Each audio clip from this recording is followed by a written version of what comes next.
మధ్యమత్తులో యువతి హల్చల్ చేసిన ఘటన హైదరాబాద్ లోని మధురనగర్ లో చోటు చేసుకుంది. మూవీ ఆర్టిస్ట్ సరిత మధురనగర్ లోని మెయిన్ రోడ్డుపై పోలీసులకు చుక్కలు చూపించింది.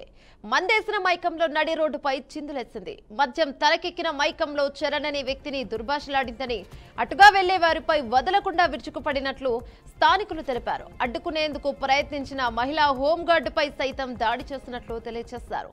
సరిత ప్రవర్తనతో పోలీసులు కూడా విసిగిపోయి ఆమె భర్త రాజేష్ కు ఫోన్ చేసి పిలిపించి అప్పగించారు. సరితపై కేసు కూడా నమోదు చేసినట్లు మధురనగర్ పోలీసులు తెలియజేశారు.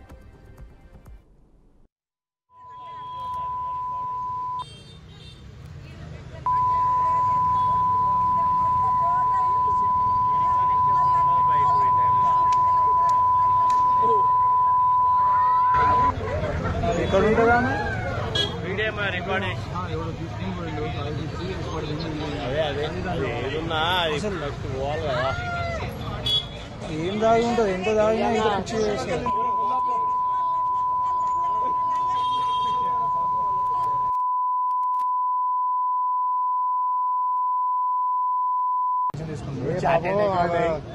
ట్రాన్స్ఫార్మర్ పట్టుకుంటాం లాగాము కొంచెం నువ్వు ఉండు, మళ్ళీ